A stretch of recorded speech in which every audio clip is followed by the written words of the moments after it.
Luis Ortega, nuestro psiquiatra infanto-juvenil, pues nos acompaña con el tema del día de hoy, que es los trastornos dismórficos corporales y los trastornos alimenticios. Buenos días de nuevo, doctor Luis Ortega. Hola, ¿qué tal, amor? Y mira, es una condición, enfermedad, que lo tenemos muy subdiagnosticado o subvisto, porque es muy frecuente, como tú decías al principio, en los adolescentes. Es muy prevalente en los adolescentes y es como ellos se ven por una parte de su cuerpo. O sea, hay una parte de su cuerpo que no le gusta o hay alguna cosa en su cuerpo que no le gusta. Incluso, algunas veces ni siquiera existe esa parte mal que ellos dicen que se ve mal. Por ejemplo, entonces, el trastorno dismórfico se define como... Mira, es una alteración de la percepción de lo que tiene que ver uno o más defectos en su cuerpo. Puede ser real, puede ser real o puede ser imaginario. Por decir un ejemplo para que todos entiendan y todos lo hemos vivido, el acné. Un adolescente que esté todo el tiempo mirando el espejo porque tiene una espinilla en la nariz, por ejemplo, y las personas le digan, no, pero casi no se te nota, y él esté todo el tiempo mirándose, no quiere ir al colegio, no quiere salir, se pone alguna mascarilla. Le altera su dinámica. Altera totalmente. Ahí es que está la diferencia, porque como tú sabes, Amaury, y como sabe Liz, todos tenemos algo que no nos gusta de nuestro cuerpo. Sí. Todos tenemos algo. Ahí va, doctor, justamente en esta etapa de la adolescencia. Yo tengo un pelo ahí que no me gusta, pero es lo único. Después yo estoy conforme con todo. Pero hay un cabellito que no me... En la adolescencia es muy común que los adolescentes no se sienten a gusto con cómo se ven. Hay un tema de identidad, de sentirme cómodo con cómo estoy, del cambio que está teniendo mi cuerpo. Entonces, ahí habría como que discriminar entre qué es normal y dónde se convierte en algo patológico para considerarlo un trastorno. Claro. No, si ahí es que está el punto entre el trastorno y que los sentimientos que todos podemos tener. Y más que todo es lo que impide socialmente y emocionalmente a una persona. Por decirte algo, si yo tengo una nariz grande, que la tengo, y me lo dicen y me hacen bullying, y yo hago mi proceso de aceptarme con la nariz, pues entonces no estamos hablando de un trastorno dismorfofóbico, porque ya yo acepto, comparto, sé que tal vez la nariz mía es grande, pero no pasa nada. Ok, y tengo mi esposa, que es muy bonita, por cierto, con mi nariz grande, ¿no? Claro. Ahora, y eres un hombre exitoso con tu nariz. Con mi nariz. Entonces, la diferencia es cuando yo no puedo dejar de pensar en que mi nariz va a afectar mi vida, va a afectar mi relación con otras personas, va a afectar, las personas van a hablar de mi nariz todo el tiempo. Entonces, cuando llegue ese punto donde cruza el tiempo con que yo pienso en ese defecto, en ese problema, entonces se convierte en patológico, porque no podemos ir al colegio, no podemos trabajar, todo el tiempo estamos pendientes de que la otra persona está pensando o diciendo sobre ese defecto que tienen. Entonces comienza a presentarse lo que es la consecuencia a nivel emocional. Comienzan a presentarte la depresión, comienzan a presentarte la ansiedad, comienzan a presentarte la ansiedad social, el problema social, que es muy importante en los adolescentes en nuestra época, ¿no? De cómo se están socializando, cómo se están percibiendo, y el mismo bullying que se está produciendo es mucho más intenso probablemente que el de antes. Por lo tanto, un defecto que puede ser en otros momentos un defecto común y que la gente lo procesaba, ahora se le está haciendo mucho más difícil, y entonces están derivando a lo que es este trastorno, esta condición, que es el trastorno dismórfico corporal. ¿En quién se expresa más, doctor Luis Ortega, el trastorno dismórfico? ¿En hombre, en mujer? Mira, cuando hablábamos por debajo de los años 90, se pensaba que era muchísimo más frecuente en la mujer. Se pensaba que era mucho más frecuente en la mujer. Luego de estudios muy exhaustivos hemos visto que la diferencia es muy ligera. Y más luego de que el hombre ha tomado una posición mucho más de estética, mucho más de buscar esa figura o ese ideal, tanto en los hombres Por ejemplo, es muy frecuente la vigorexia, que es un trastorno dimorfofóbico donde el hombre cree que sus músculos son muy pequeños, por lo tanto hacen muchos ejercicios, los ponen mucho en volumen, usan esteroides con todos los problemas que va a traer. O sea, los vigoréxicos entonces es un trastorno. Es un trastorno dimorfofóbico. ¿Por qué? Porque todo el tiempo están tratando de aumentar su masa muscular, porque cuando se ven en el espejo, se ven los músculos pequeños. Y eso mismo pasa con la mujer cuando tiene que hacerse una cirugía. Es un problema porque, y estábamos hablando de la demanda, los que más demandan a los cirujanos plásticos son los trastornos dimorfofóbicos. Claro, porque aunque estén perfectos de acuerdo a la cirugía que le realizaron, percibe que no se ve bien, que no se ve como quiere. Exactamente. Y es un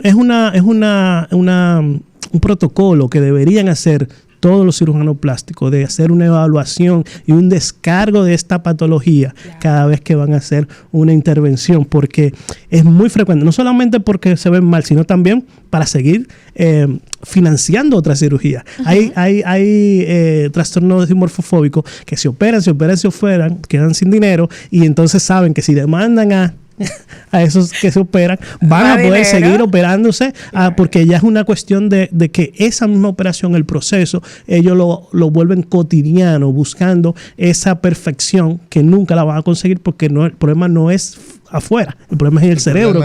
El problema es que es un trastorno. Cuando hablamos de trastornos alimenticios, ¿a qué nos referimos? Mira, los trastornos alimenticios, y también hay un problema de cómo percibimos las cosas, pero nos centramos solamente en lo que es el peso, en lo que es la forma en cómo comemos, ¿no? Entonces, aquí los adolescentes, los adultos, pueden estar, en el caso de la anorexia nerviosa o de la bulimia, la anorexia, por ejemplo, estas adolescentes comienzan a dejar de comer en demasía. Okay. Comienzan saltándose el desayuno, después no quieren almorzar. Exactamente. Paulatinamente, doctor. Es paulatinamente, pero viene en un contexto tanto familiar como social que van llevando a esa adolescente con algún tipo de riesgo a que comience a dejar de comer, a comience a bajar de peso. Y eso va punto por punto. Y en un tiempo de alrededor de 2 años, 1 año, y lo vamos viendo muy sutil que va perdiendo peso, y nosotros le decimos, mira, ya tú tienes un peso adecuado, y ella dice no, y lo más importante es que cuando se ven en el espejo, Liz, pues se ven súper gordas. Entonces ahí hay una relación, doctor, entre el trastorno dismórfico corporal y los trastornos alimenticios. Claro, los dos son una alteración de la percepción de cómo nos percibimos. Lo que pasa es que el trastorno de alimentación es exclusivamente con lo que tiene que ver la comida y el peso. En cambio, los trastornos dimorfofóbicos son todas las partes del cuerpo que pudiesen o no estar de verdad alteradas, el cual se ve una alteración. Usted sabe que actualmente se habla mucho de bullying, pero en las familias, por ejemplo, en mi casa se les ponía nombre. A mí me decían nariz de frono, no, porque mi nariz era muy redondita y eso nunca me acomplejó. Sin embargo, ahora el manejo que deben tener las familias con tanta presión que reciben los adolescentes, con esa perfección que se vende a través de las redes sociales, ¿cómo manejar el tema de si vemos algo que quizás haya que mejorar, sobre todo con el tema del peso, no ponerle sobrenombre a ese niño, no atacarlo de una manera que pueda llevarlo a un trastorno de este tipo? Claro, antes, como tú decías, antes era normal el hecho de utilizar sobrenombre y hacer alguna referencia a algún tipo de alteración a nivel de su físico, ¿no? O la cabeza grande, o la nariz grande, la boca muy bombón, como uno le decía antes. Entonces, al final, uno lo hacía con cariño probablemente a los niños, pero incluso antes esos niños quedaban con esa alteración, ¿no? De que mis tobillos son pequeños. Sí. Y yo he visto muchas adultas de 40, de 50 años, sí todavía, que tengo canillas y que no me pongo falda porque no quiero que me vean las canillas. Y probablemente su mamá con amor le decía canillúa. Sí, entonces no es tan infrecuente. Lo que pasa es que ahora, como te decía, con lo que es el Instagram, la forma en cómo estamos vendiendo la idealización de las personas, la imagen de las personas, los Photoshop, eso altera superado mucho porque estamos mejorando artificialmente una foto donde muchas de las pacientes que van a cirugía ahora van con un Photoshop y yo quiero ser así. Quiero verme así. Yo me quiero ver así. Y entonces forzan lo que es el estado de ánimo de ella según se vean. Y es imposible. Vuelvo y le digo, eso sí es imposible, estar perfecto en todas las áreas. Claro. Yo tengo pacientes modelos que han sido operadas, que probablemente son de las mujeres más bellas que yo he visto, y cuando yo estoy en consulta me dicen, es que no me gusta esto, es que no me gusta lo otro, no me gusta es muy frecuente la pantorrilla, es que mis piernas son muy pequeñas, pero tienen piernas bien, entonces, o son muy gordas. Entonces, el problema de la perfección a nivel físico es que no la van a conseguir nunca. Exacto. En este caso, los trastornos dimorfofóbicos, pues entonces buscan y entonces ponen en riesgo su vida y ponen en riesgo su salud buscando esa percepción. Hay un artista, Michael Jackson, todos los conocemos, es el típica forma de trastorno dismorfofóbico. Sí. Él siempre creció con ese complejo de color y de su nariz y se hizo tantas cirugías que deformó su nariz. Se puso tantos procedimientos a nivel de la piel que la alteró a nivel de pigmentación y eso le trajo muchos problemas de salud y eso probablemente disminuyó lo que es su estancia en nuestro mundo por tantos procedimientos, tantas alteraciones que él hacía a nivel de físico buscando esa idealización que él tenía en su imagen. Comenzamos hablando, doctor, de la incidencia de este tipo de trastornos en la adolescencia. El no tratar, y también hablaba de que es subdiagnosticado este tipo de trastorno también. Entonces, esto puede evitar que un paciente reciba esa atención en el momento que está cursando en esta etapa de la vida y que entonces haya mayor complejidad del asunto cuando llega a la adultez. Definitivamente. Los problemas que traen la adultez cuando no identificamos que hay un problema en los adolescentes es extremadamente grande. Yo he tenido personas que se aíslan en su casa, se aíslan del mundo prácticamente porque no quieren que vean una alteración que en la adolescencia lo vieron como normal. Fue agrandándose, comenzó a dar los síntomas de que había que intervenir y no intervinieron. Sí. Y cuando tienen 28 años y se quedan en su habitación o no se ponen o se ponen una gorra todo el tiempo porque no quieren que le vean los cabellos o se ponen mascarilla. Ahora cuando hubo mucho... La pandemia, hay muchas personas que comenzaron a usar la mascarilla no porque le tenían miedo al COVID, sino porque veían una oportunidad. El ponerse una mascarilla y lo que es tapar su nariz y su boca, que son de las cosas más frecuentes que más alteraciones a nivel de los adolescentes y los adultos comienzan a tener problemas en su visión.